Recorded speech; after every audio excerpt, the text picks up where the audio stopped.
Hello, welcome to the Charity Impact Podcast, where we aim to help you increase your charity's income and impact by sharing the experience and expertise of our guests. We love to hear from our listeners, so please do continue leaving reviews on your podcast players and engage with us on LinkedIn and Twitter. I'm Alex Blake, your podcast host, and I'm joined today by Anne Fry, CEO of Eating Distress Northeast, who shares her experience from the first 100 days of her first charity CEO role. Welcome to the podcast, Anne. How are you today? I'm very well, thank you. Yeah, good. Good. And so we're going to be discussing your first CEO role and what you've been doing in that sort of first few months or so. But I wanted to start going back to your previous role. You're in a deputy chief exec role at VONNE, which is like the regional infrastructure charity for the Northeast, for people outside of the region that are listening. I think everyone in the Northeast will probably know who they are. Interesting sort of role to have. So I just wanted to kind of dig into that a little bit first, just to get an understanding of what type of role a deputy chief exec is and what sort of things you did there.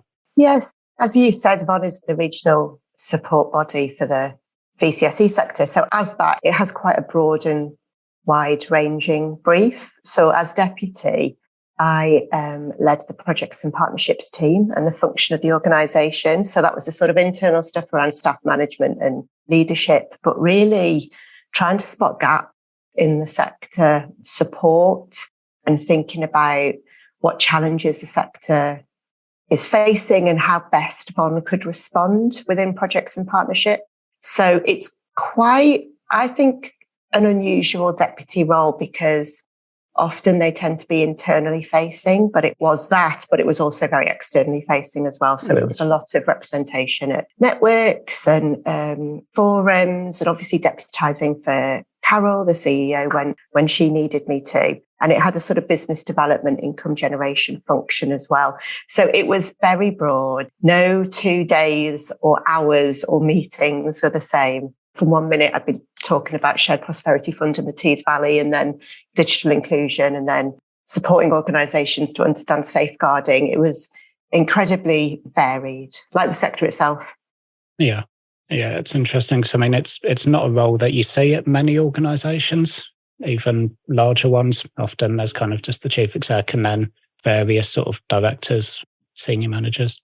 So what made you decide it was time to make that step up into the chief exec role? I was really happy at VONNE. VONNE is a very special organisation and the team are fantastic and it does great work. So I wasn't actively looking to leave. And to be honest, I wasn't actively looking for a chief executive role. I was thinking about what would the next step be and potentially thinking about what sort of organisation it might look like. But I'd moved into the voluntary sector from a previous career in higher education and cultural management. So years and years ago, I worked at the Royal College of Art in London. I'd done a long time at Newcastle University, working around architecture, planning and landscape and doing a lot of projects there. And then when I made the move into charity sector, I started as VONNE's marketing and communications manager, but then at the same time had Frontline role in a sexual violence charity. And I really miss that Frontline charity. Although I loved working at VONNE, I missed the immediacy and I like to be close to the ground and I like to be in an environment where there's people coming in, and I think in a therapeutic environment, as I'm not a sex therapist myself, but I really enjoy that working environment and I enjoy the challenges that presents as well. So when I saw the job come up at Eating Distress Northeast, everything I read about it just felt right. It felt like what they were looking for in terms of the skills and experience was something that I could bring. And I did a bit of due diligence and asked around, and people seemed to think that it was an organisation doing really quality work, but there was a huge amount of potential in the organisation. It felt right. I feel like you should plan sort of meticulously for the small stuff in life, but sometimes the big decisions you have to go on instinct. Yeah, you have to go with your gut a lot. It just felt right to me that this would be a great next opportunity. Yeah, and so describe the CEO role at Eating Distress Northeast and just give us a bit of a picture of the organisation, like what sort of size of team and income, what type of services is it? Yeah, so it's a small but growing charity. So turnover last year was 255, but we've been increasing income every year since 2019. We've got 5 staff and then 8 counsellors and some sessional counsellors as well, but we're still recruiting. In fact, I'm recruiting later on today for more We've been recruiting for counsellors since I started in the role, and we deliver counselling and psychotherapy to people age 16 and above who are experiencing eating distress and eating disorders. And we use the term eating distress because we'll work with people whether or not you've got a medical diagnosis of eating disorder. We basically work with anybody who has a disordered relationship with food.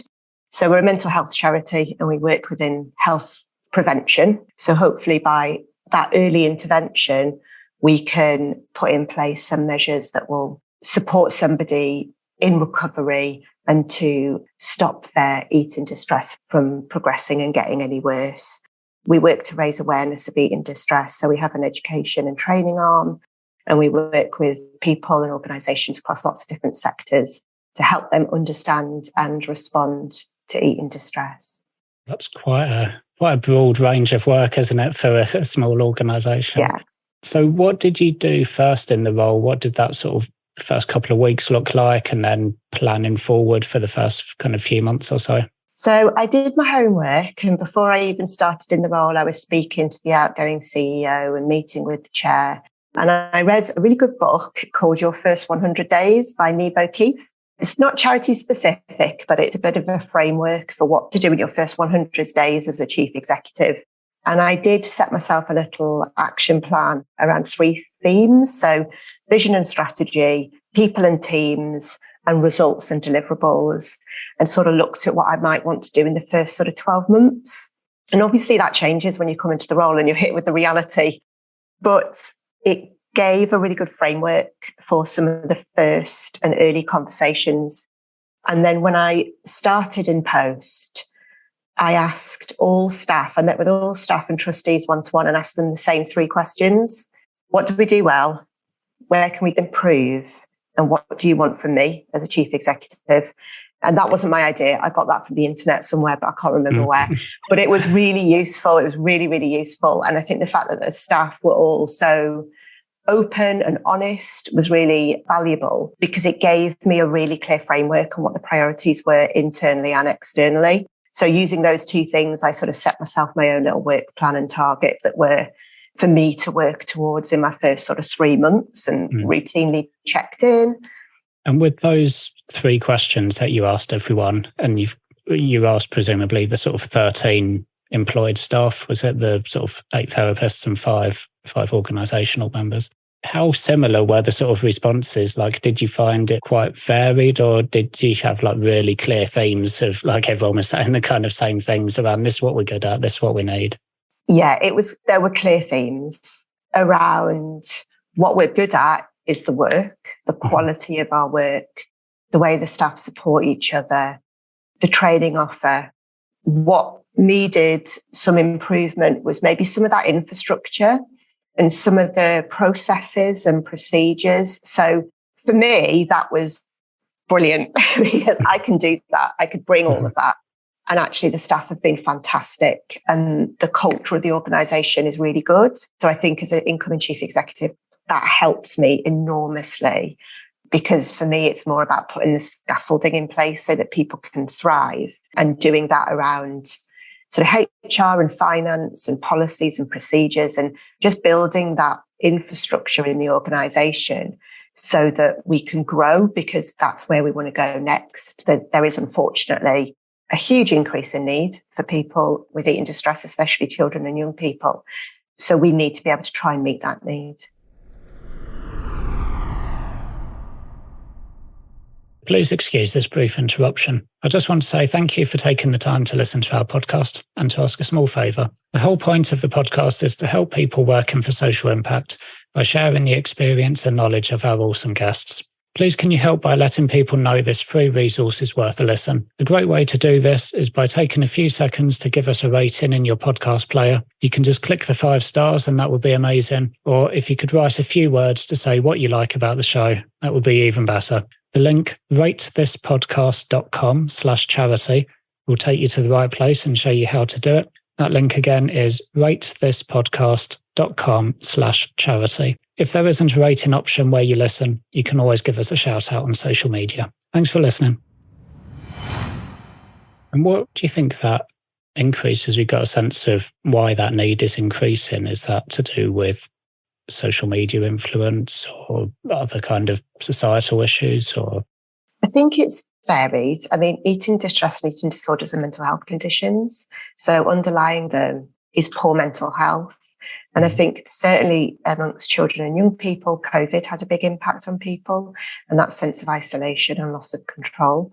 But I think that we work with what's going on under the surface. You know, our therapists, our counsellors and psychotherapists will work with people about what's going on for them. And that could be recent events, but it could also be childhood events and experiences of abuse or violence that are underpinning the behaviours, and eating distress and eating disorders are a manifestation of what's going on under the surface. That's interesting. It's not something I know a great deal about, really. So, it's interesting to learn that it's actually not necessarily about how you feel about your body and your relationship with food and stuff, but actually it could be something, much deeper sort of mental health issues. And that's just how it's kind of manifesting. On a completely different note, what's the sort of senior leadership team look like, if there is any? Because I know in small charities, often it's like there's the chief exec and then there's the frontline staff and there's not much kind of support around. Like, what's that look like at your organisation? Who are those sort of 5 non-therapy staff?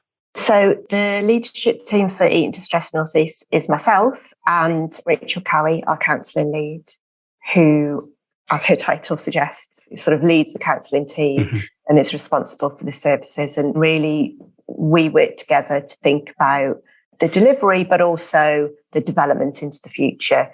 Rachel has been with Eating Distress North East for about 4 years, I think, and started as a counsellor and recently taken on the counselling lead role since I've been in the chief executive place. We're a new leadership team. So does she manage the therapists and then you are looking after everything else pretty much in terms of all the sort of non-delivery aspects of running the charity? Okay, so that work that you did when you first got in, then you looked at that sort of framework that you got from the book, you spoke to all the members of staff, and then how did that help you to develop a new sort of strategy or plan? I think from those things, clear priorities emerged.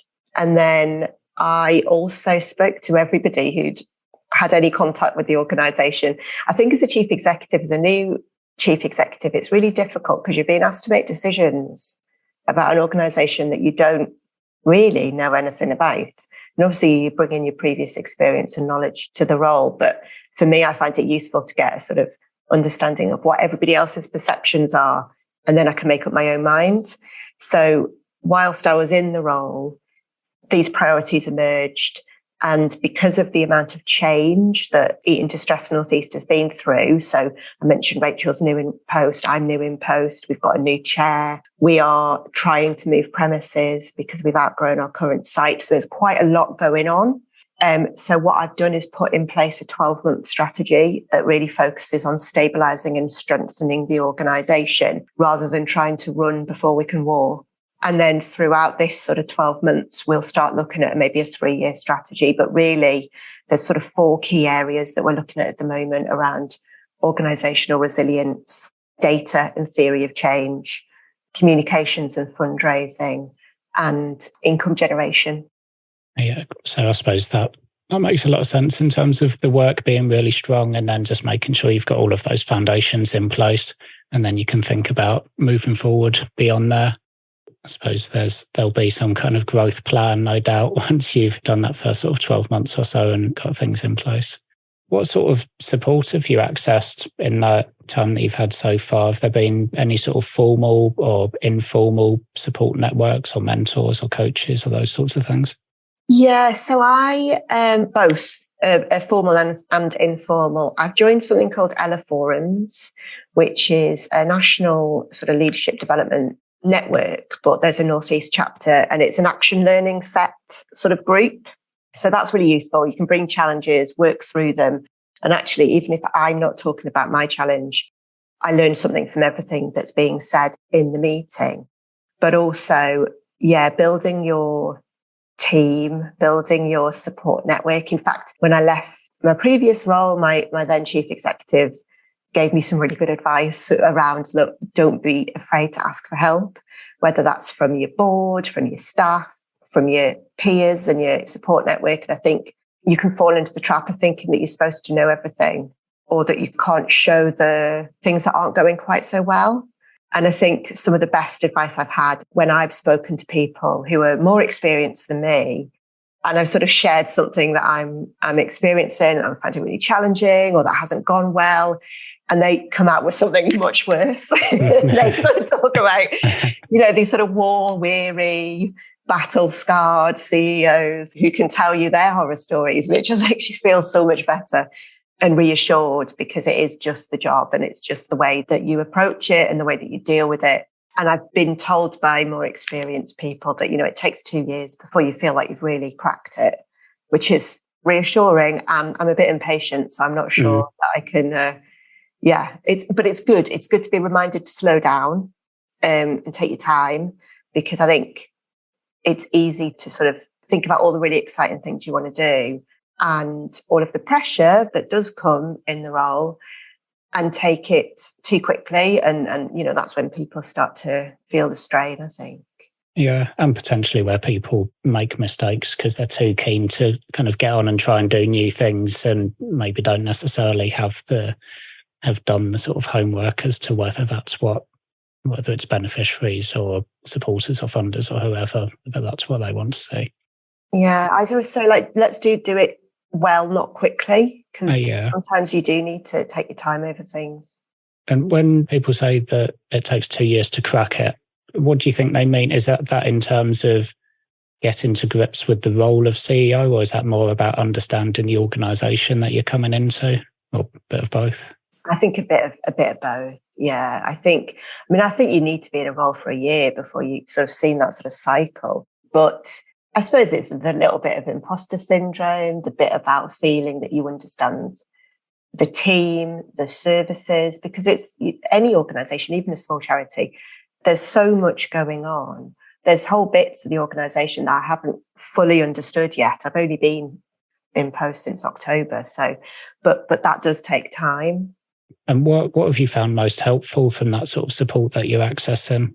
Both that formal and informal support I found enormously helpful, knowing that there's a handful of people that I could contact and say, I've got this specific issue.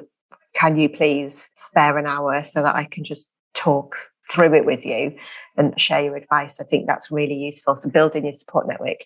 But I feel I've benefited enormously in this role by having been a trustee.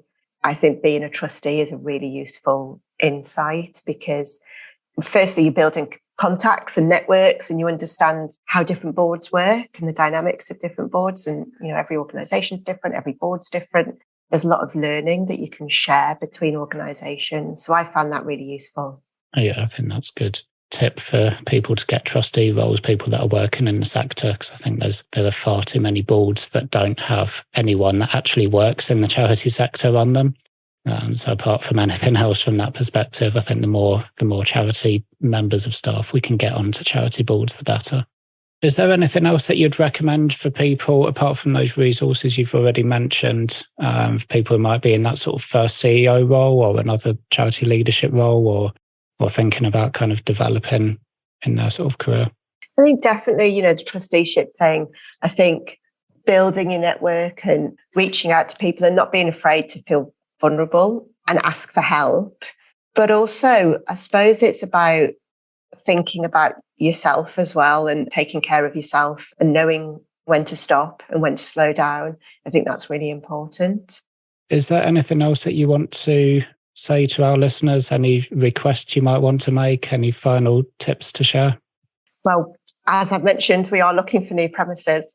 So we do have some options, but if anybody knows of a building suitable for a counselling service with ideally 3 counselling rooms, then I would be very interested to hear from you. In Newcastle? Newcastle or Gateshead? Or Gateshead. Yeah. Do you need to be sort of in the centre, or does it not matter so much in terms of where you're based? Just about being accessible. So as long as it's near public transport links for the people who use our services, yeah, that would be ideal. Yeah, cool. All right. Well, thank you. That was a really interesting insight into those sort of first 6 months or so in the role, and I look forward to seeing what happens over the next year or so. Thanks, Alex. Thank you for listening to this episode of the Charity Impact Podcast. Thank you for giving us your time and attention. I know how precious a resource time is. I hope you enjoyed the show. If I could trouble you for a further 2 minutes of your day, I'd love to hear from you. You can leave a review on your podcast player via ratethispodcast.com/charity. You can engage with us on LinkedIn and Twitter. Just search Charity Impact Podcast, or search Charity Impact Podcast in your browser to find our website, where you can email me directly, and you can subscribe to our email list for the opportunity to submit questions for me to ask upcoming guests. You can also find all the show notes and the previous episodes and links to resources that our guests have recommended. Until next time, take care and thanks for listening.